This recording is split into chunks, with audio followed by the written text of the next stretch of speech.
Hello, hello, hello, everyone. Welcome to the next episode of Coffee, Tea, You and Me with Coach Powell and Friends. Today's topic is so super special. And for those of you who may have noticed earlier on, I just added today's new topic to our new logo and everything we're going to be working with for the next few weeks.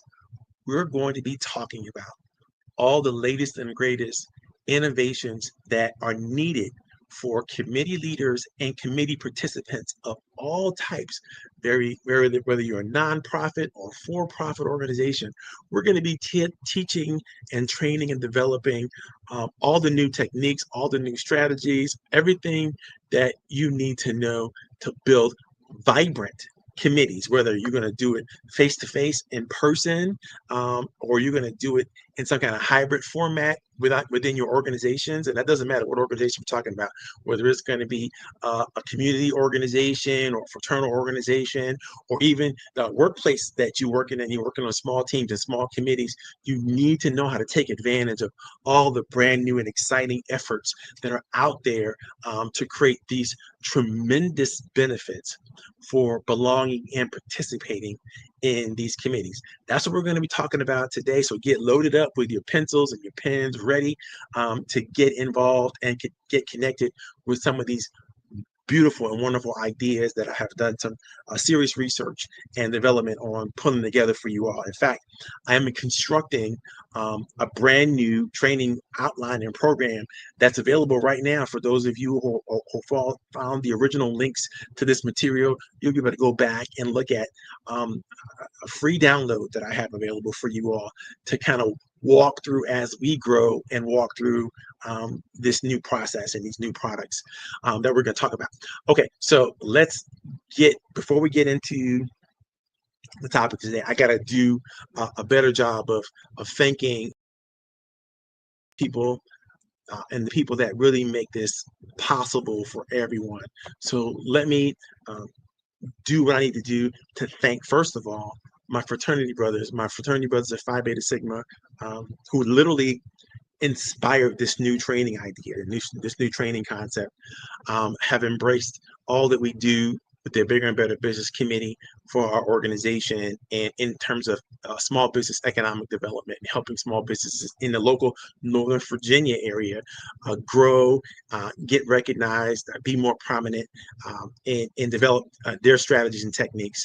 The program is all about that, helping entrepreneurs in business and leadership kind of grow, as well as helping those who are needing to increase their financial literacy, their financial acumen, and get involved with programs programs and processes that help them really learn how to take advantage of all the economic opportunities that are there for them, either in the workplace, outside of the workplace, in their personal lives, and in their organizations and in the world we live in. Having said that, I have other sponsors, great corporations and organizations that are owned and developed by most of my clients.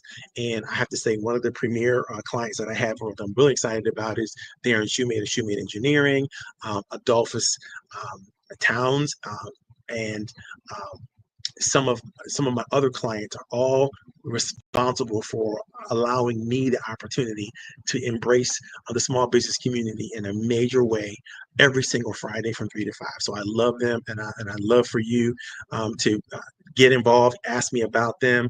If you have questions about how do you get involved with education, training, technology, engineering, I have clients in all those spaces that can use the benefit of your wisdom, can use your help and aid and assistance, or any questions that they can answer for you, vice versa. You can also grow from. Having said all of that, this show and every show that we do is very, very business friendly. I want you all, whoever you are, wherever you're watching from, whether you're watching online, live right now on Facebook, LinkedIn, Instagram, or even Facebook, link, YouTube. Yeah, that's the other one. If you are watching on live, give us a shout out. Let us know where you're coming from. Let us know where you're watching from. Also, if there's a program or process that you want to offer to people, that you just want some extra, push in terms of advertising and promotion, go ahead and put that information in the chat. Put the links to anything and everything you want us to pay attention to in the chat. This is a business-friendly environment. I want as much engagement as possible. If you have thoughts or ideas and attaboys or whatever you want to put in, questions, whatever you want to put into the chat and engage with other people, please do so. Please take advantage of all the tools and opportunities that we have here to connect, to grow your connections, to get involved. If you want to join me on LinkedIn and you haven't already, please do so. Let me know that you found me here at Coffee Tea, You and Me, and I will be more than happy to connect with you. Now, I have to let you know about my LinkedIn connections. They're not all of people that I personally know. And so therefore I have to scrub those connections. Every year I go through and I ask myself the question, have you been relevant? Have you been a participant in the communities that I have engaged in? Do I see you posting information and ideas that are relevant? Do I hear you responding? Thumbs ups and hand claps and all that kind of stuff are great. But if you have a real thoughtful opinion and idea, that matters most to the network, the idea, to the people that we're putting together. So if you are out there, I see you, Sean. Thank you so very much for coming in today and for participating with us. Your energy is important. Again, if you have a contact information or anything you want to share with people, go right ahead and share that information. This is the time to do that and make sure that you don't keep your light under the bushel. You know what I'm saying? You gotta shine. And so in order to shine, people need to see you. I see you're coming in from LinkedIn, which is great. We have a lot of people watching from YouTube, from Facebook, and other places. So thank you very much for participating. Thank you very much for jumping on board today. You can tell us again what you do and anything you want to share. Please do. That way people we can increase the engagement and increase the participation. Okay, today's topic. We are starting off a whole brand new series on all things small teams and committees need to know, whether they're volunteer or paid, or you belong to a board and you're chairing a committee of that board, or any groups that you need to. Please don't keep this a secret. If you know somebody who needs help, we have developed the definitive training program that can help, especially in today's world. New people take advantage of the new technologies, hybrid spaces, and working with teams across the world, really, even small teams across the world, super well and super collaboratively. This is also a great training opportunity for anyone who wants to be a part of a thriving, active committee in terms of sharing their expertise and their talent in really doing it in a way that's positive and uplifting and helps the communities or churches or nonprofit organizations, really function at the level that they're really supposed to function. And what I mean by that is everything in every organization literally gets done at the committee level. It's strong, tightly knit committees that have the greatest benefit and the greatest reward and the greatest contribution to every organization, even no matter how massive the organization becomes or how much the impact of the organization becomes. It all boils down to very, very good, well-run, tightly woven committees that pull it all together. Again, it could be volunteer, it could be for profit. It doesn't matter how you establish these small, exciting, energetic teams. But today, I want to share with you, just today, we're going to talk about the benefits that can be received when small, tight committees are done well. When it's all done well, the benefits to the individuals involved and the communities at large can receive all of these as 8 powerful benefits that we're going to talk to today. But before we get into those benefits, if you've ever participated in any committees, in your profession, in your volunteer life, in your or spiritual development or ministries that you've participated in, if you've participated in any small committees and you have some benefits that you can think of that you can identify with, go ahead and put that information in the chat. We'd like to, honor you and the rewards that you've received as a member or participant in those small committees. So put that information in the chat. Allow us to, share some love and give you some kudos and attaboys and all that kind of stuff by engaging in that way. Really, really, really is important that you communicate that if you can. All right. So let's talk about some of the exciting things that you can expect to benefit from when you belong, when you participate, when you engage in small community efforts via committees. And we're going to get right to some of the major points. I'm going to reduce myself here so that you can see the background here, that little background logo. If you notice something about that logo that's out there, you can see that this is the typical committee that's getting together vis-a-vis the internet. And the diversity that you can have throughout age or ethnicity or even religious backgrounds on a committee can be so powerful. And you can engage in so many different ways with so many different people. Why not take advantage of all the talent and expertise out there that you can gather? So if you're a committee leader, obviously the first thing we're going to talk about is making sure that you have the best possible people on your committee. And what I mean by the best, I mean people who have some experience. They want to grow that experience in the space or whatever that is, not just in overall what the committee does, but in the sub roles that the committees play. And you're going to hear a lot about that. So if you've looked at the intro to this particular new training development we're offering, I want you to know our goal is completely this. What we want to do is spark collaboration. We want to help you create and fuel fresh new ideas so you can build vibrant, action-driven committees that transform your communities and organizations that you belong to everywhere. We don't want to limit this to just this group or that group, although this work was inspired by my fraternity, I have to say. It's wonderful and it will work well everywhere. Vince Lombardi said once, individual commitment to a group effort, that's what makes a team work, a company work, a society work, a civilization work. Yes, you are an individual. We want to celebrate the individual, but we want that individual to belong to a community, to a team, to a group that is going to be effective, because that's what makes everything work better. That's what makes everything thrive. And I don't know about you, I'm not into just achieving anymore. I'm not into just um, getting to a place of where I can say I'm productive or and I'm achieving and I'm getting awards and all these different things that, I'm getting all the material things that I want. That's I'm living for more than that in my life right now. I'm living for thriving and fulfillment and to create legacy where people can thrive and be fulfilled as well.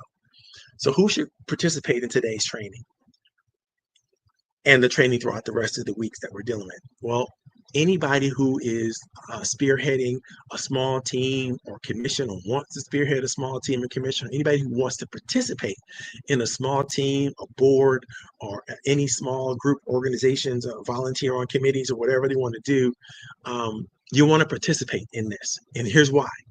Because what we're going to show you how to do, what to do in terms of creating and engaging and then delivering on these particular benefits. There's 8 clear benefits that the participants should learn to share and to engage in and to expect, right? Number 1, there should be a benefit of fresh perspective and innovative solutions. Number 2, there should be a focused level of expertise and professional contribution. Number 3, there should be checks and balances for fair governance. Number 4, there should be ownership, engagement, and community pride that is distributed throughout the activities and the communities that are developed through strong committee membership. And then uh, number 5, there should be diverse perspectives and better decision making. Number 6 should be transparency and trust building. Number 7, stronger bonds and social cohesion. And number 8, increased participation and inclusive engagement. How do we get to all of those benefits? How do we make sure that we are not only just belonging to vibrant and active committees, but sharing the work and the results of those active committees? Let's go through and talk about number 1, fresh perspectives and innovative solutions. What do we mean by that? When you are a part of and participating in a strong, engaged developmental community when it comes to committees, you're going to feel and see the injection of new ideas, right? This kind of group is going to challenge entrenched routines, and they're going to help leaders uncover creative approaches to persistent challenges. So why is this important? When this is done well, there's going to be stronger operations, more dynamic problem solving, and this is going to affect all areas of the community or the organization that's receiving the benefits of this committee. Over the years, I've had the pleasure of being a part of several committees, both for-profit and nonprofit. And I can tell you that year after year, even when the strongest committees do the same work in the same way, they eventually bump into what we call the law of diminishing returns. Because if you want to systematize, you do want to systematize things, and you do want to have SOPs, and you do want to have, consistent leadership and all those types of things. However, we don't want to have those things be a detriment to innovation and creativity, right? We want those things to add to why innovation and creativity exist and thrives within the committee. Because remember that all technology exists to serve people and the mission of the organization as a whole. If it doesn't serve people, if your new strategy, your new systems, your new tools, your new directives don't serve people as well as the mission of the organization as a whole, then it's ineffective. So you should be able to almost guarantee that the members of the committee, as a leader, you should be able to guarantee that they're participating in new innovative solutions and fresh perspectives, and they're welcoming new innovative solutions and fresh perspectives. If not, then you're going to suffer from burnout a lot faster. You're going to suffer from people getting disillusioned about what the committee is and their contribution to the committee. And we'll talk a little bit more about that later. The second benefit to belonging and participating and engaging and leading, these kinds of committees is they take advantage of a focused expertise and professional contribution. So what do we mean by that? There should be a clear avenue for members of the committee to grow their specialized skills. If they have specialized skills, for example, in finance or marketing or event planning or technology of some type or communication or whatever their specialized skill is, HR, development, you should, as a committee leader, figure out, first of all, what that special talent or gift might be for each person, and then figure out how you can use this committee and this committee opportunity to help grow that area of expertise. Because you don't want to just participate in a committee on a community or a committee just to have the sake of participating in a committee. You want to do meaningful work. You want to do things that are relevant, significant, and that are actually going to be useful to your own personal and even professional growth. So to the extent that you can work on projects and high quality projects and use your particular expertise in that project, not necessarily the whole entire project, but just your piece, right? You can have high impact in that work and make sure that that work not only benefits others, but also benefits you from getting some real world experience. Let's think about it. When you think about it, shouldn't the work that you do in committees be meaningful, relevant, and significant in some way? Why shouldn't you develop and strengthen your professional skills, even as you serve others? Why should your contribution be valued? Why shouldn't, I should say, your contribution be valued at the most appropriate level possible? And committees can do a lot to elevate your your experiences and your talents and your gifts, whatever those talents and gifts are. But they have to be focused on as a sub-purpose of the entire community or committee to elevate the membership, elevate the people that are involved in the committee in a meaningful, positive way. It doesn't do any good for a committee leader to, report out to the larger organization or team or chapter or whatever that is and not do a good job of elevating the members of the committee that participated and engaged and did meaningful work and gave meaningful contributions to the effort. Number 3, checks and balances for fair governance. This is super, super important. And it may not seem to be, and I know a lot of us participate in organizations and have participated in organizations that are largely broken for a lot of different reasons. And we don't have an example or whatever about how this works. But let me tell you, give me a sneaky peek in a viewpoint of what happens when people get it right. Committees get to independently review certain aspects of the organizations, and they get to make recommendations and offer oversight, even as they serve their essential function, whatever it is. And this becomes an essential check on executive decision making. So when the board decides to do blah, blah, blah, blah, blah, and they shift it down to now the committee to do the work on it, the committee gets to give active, real-time feedback into the mechanism of sort of where the board may make executive decisions that come down through legislative or changes to constitutional amendments and different things like that within the organization's documented policies and processes, right?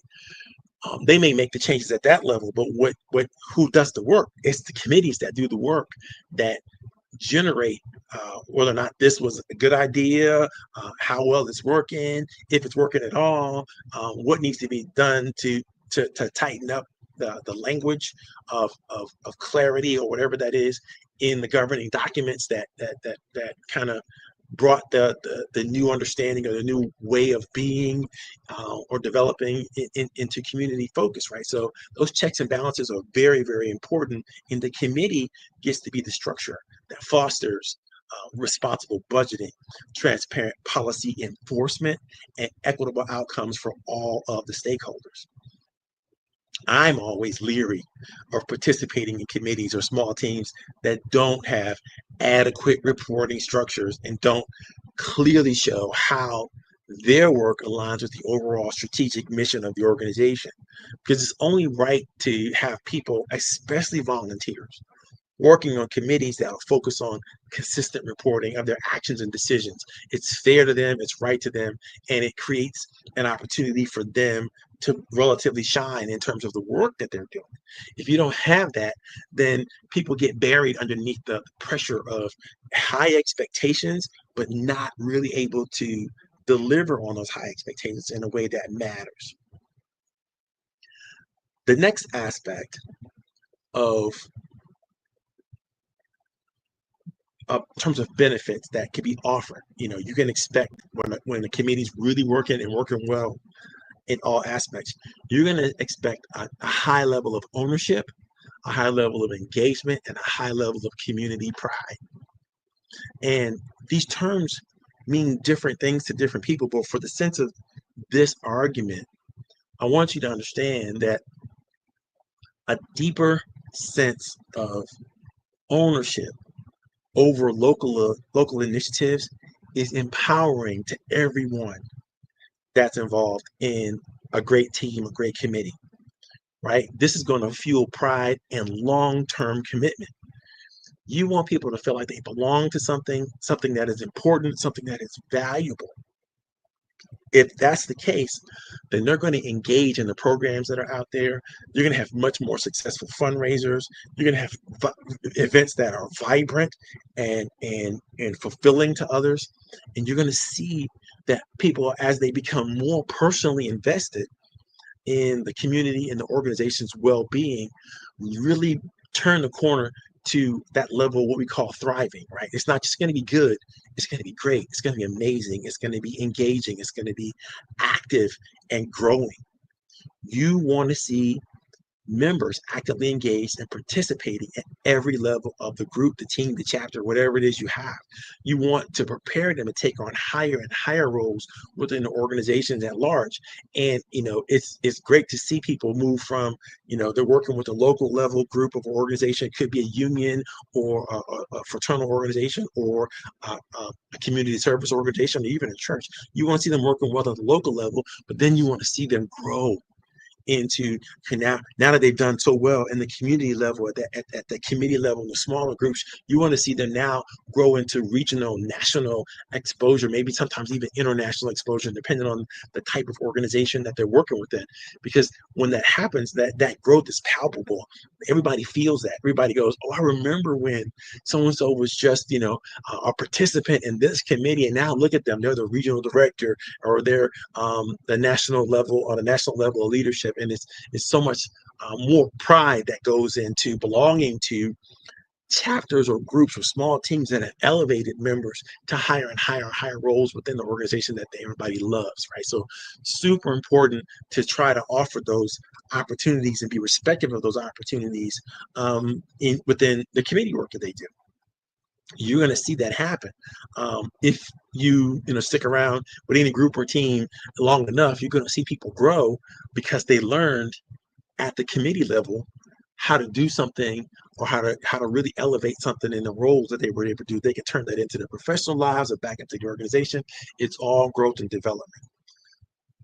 The fifth thing that occurs, or fifth benefit, I should say, that occurs within groups, high-level committees that are working well, is they benefit from diverse perspectives and better decisions.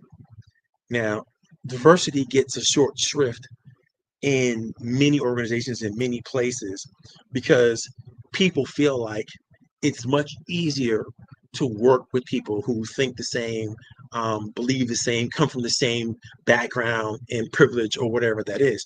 And that's very, very important to recognize that committees should be composed of members and active participants in the organization from various ages and background. You want the richest tapestry of viewpoints that you can get to come to the table. Again, you don't have to accept everybody's ideas and run with everybody's ideas, um, but to listen and to allow those voices to be seen, those voices to be heard, and those perspectives to be seen. Right?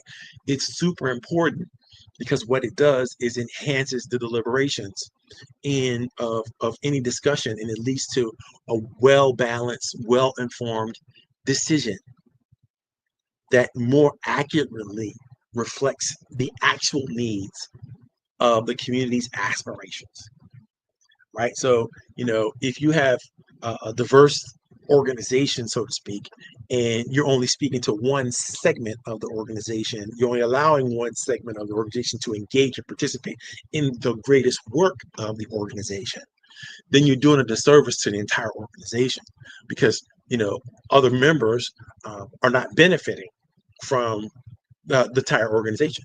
And so that is very, very important that, you get that diversity going in making sure that everybody has some say so and everybody has some work that could be done. When all of your committee members think and act the same way, because they have such similar backgrounds, education, and experience, it's really hard to unify behind. It's like I say differently. It's actually really easy to unify behind a rationalized, really bad decision because you all pretty much agree and think about things the same way. And so organizations suffer inordinately when they don't welcome and respect diversity and all that it offers. They accept and rise to the challenges of communications when that's working for the greater good of others, and they seek to get better and better as years pass instead of going backwards and trying to make the organization great again. They're looking forward to making the organization greater and greater in the future instead of, reclaiming a past level of greatness, right? Because the past is the past, it's gone, and you can't get it back.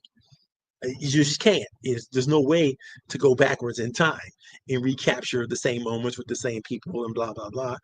That's just an old stodgy organization that can't grow anymore. The sixth level, we might not get through everything today. We might have to go to next week. But the sixth level of benefit that should happen is clear transparency and trust building. Right?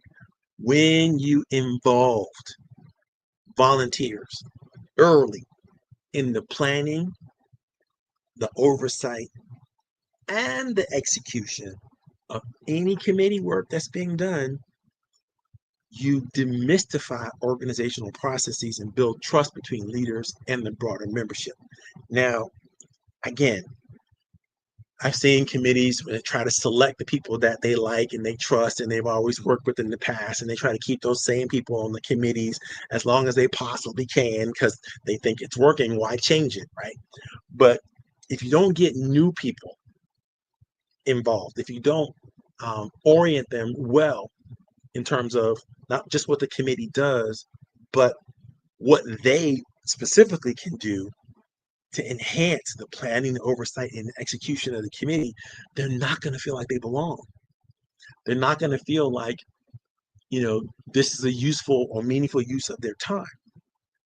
But when you do this well, all of a sudden what happens is misunderstanding, misaligned expectations start to disappear.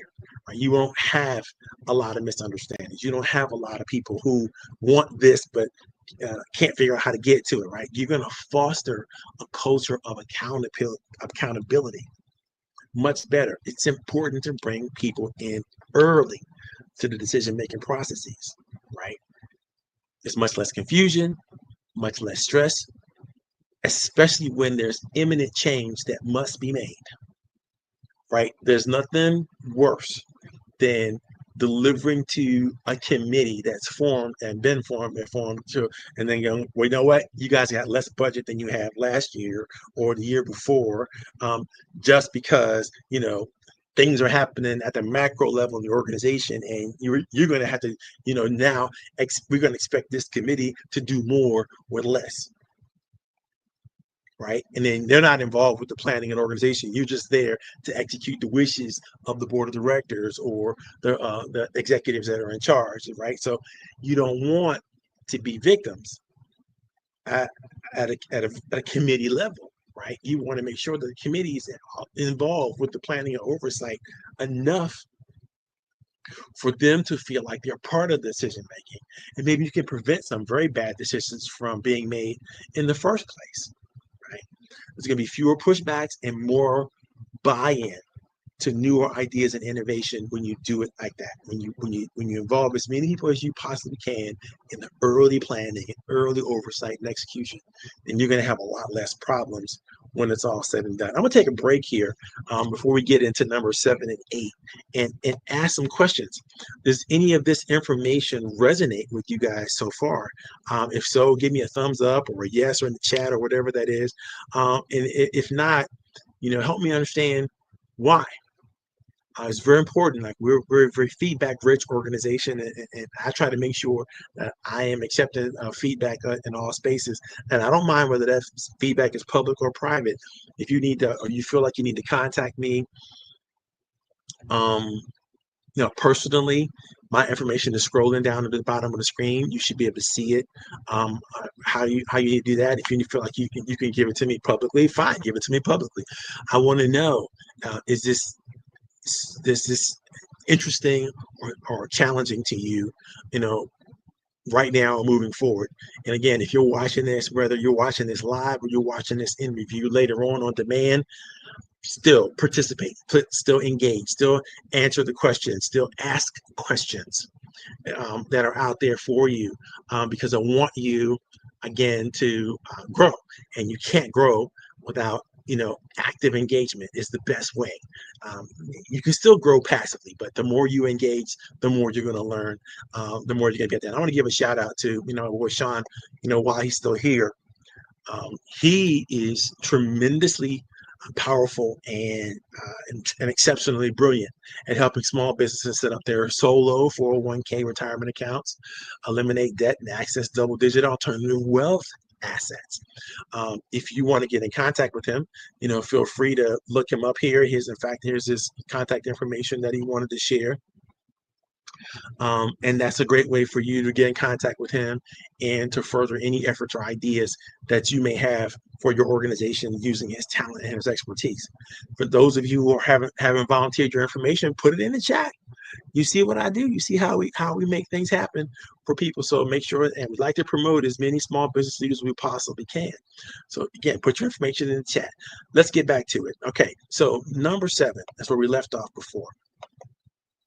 Number 7, in terms of working on strong committees that are really vibrant and really accessible, right? What's going to happen quite naturally when you're working on side by side with people, whether it's virtually in committees or in person in committees, you're going to start to establish meaningful relationships amongst the participants that you're working with. And the better your leaders are in helping you understand how and when you enter, the better they are at orienting you and to the team and to others in terms of expecting what you can bring to the table and what you collaborate with. The better your events are going to show up, the better your projects are going to work. They're literally going to transform and help you transform what might be just casual acquaintances into friends. Some of the best friends I have right now, I have met through the work that we've done in various small groups and teams and committees, right? So it's very important. The social fabric of the entire community is responsive to the work that you get to do. Let's face it, don't we all do better when we enjoy the people that we work with? It's much easier to take an interest in others when we are working on meaningful projects that we care about. So let's be on our best social behavior and bring our A game to those that we get to share time with. Don't show up to the committee, with more questions than you have responses to the work that you get to do. I like to always share with my team members that those you take an interest in are more likely to take an interest in you. Again, those that you take an active interest in are more likely to take that same active interest in you, but you have to be willing to give it before you receive it, right? Good committees make space for real socialization to occur, real collaboration, real inclusiveness, real engagement. When you're on a good committee, that's what happens. When you're in a bad committee, there's no space for you to even talk or even breathe because, it's just the work is either too heavy or the expectations of the leadership are so um, focused on the work that they don't remember, they don't actively understand that people are doing the work. And people, even though they're doing the work, need to have that social outlet and that connection with one another, the opportunity to bond. If they don't have that opportunity to bond, then there's not going to be really good additives to what we call trust later on. The last benefit that you can expect to have from your engagement and participation in wonderfully run, wonderfully built and developed committees are increased participation and inclusive engagement. And that goes without saying that committees provide accessible entry points for everyone who is a member of an organization to get involved, right? And even those that are unable to serve in full-time active leadership roles can serve in the committee work, because committee work is usually project work. We're going to work on this project from this time to that time. We're going to finish that project, whether that's an event, a program of some type of thing. And people are, are going to love offering um, the variety of roles and responsibilities. And because committees literally empower more individuals to contribute their time and talents, and ensures that every voice can be heard and every heartbeat can be felt.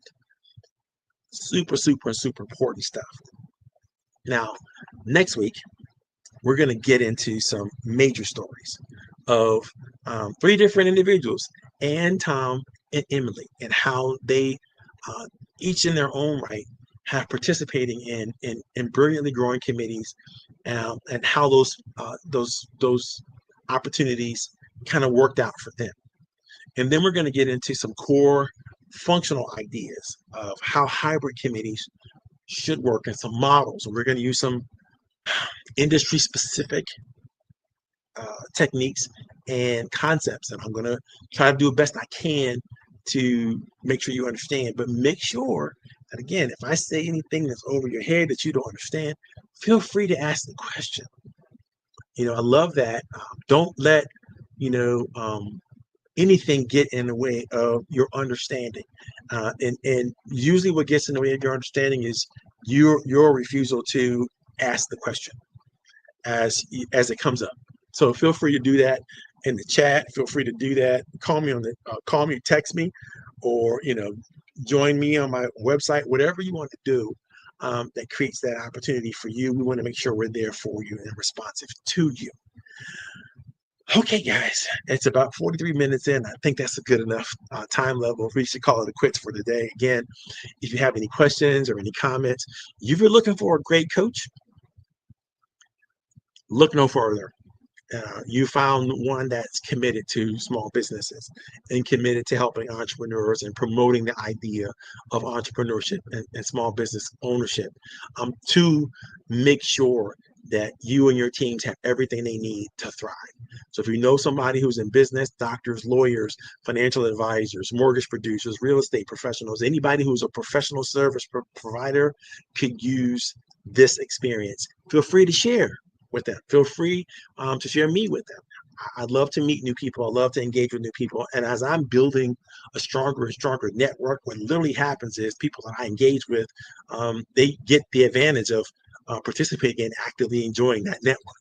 And so when you need, expertise to come to the rescue for fundraising or training or development or, legal, whatever it is that you need for your business, I got people lined up ready to serve and ready to get involved and ready to get engaged, some for free, some for profit. So you have to, really, really be good at belonging to the communities that we create. God bless you. I hope you have a wonderful weekend. I know I'm planning to have a wonderful weekend. This is like one of the rare weekends during the summer where my wife and I don't have a whole lot to do. So I'm going to rest and recover, and come back stronger and better and faster than ever. Again, God bless you guys. You have a wonderful weekend. I'm out of here. This is Coach Powell Training Development signing off. And you again, be blessed.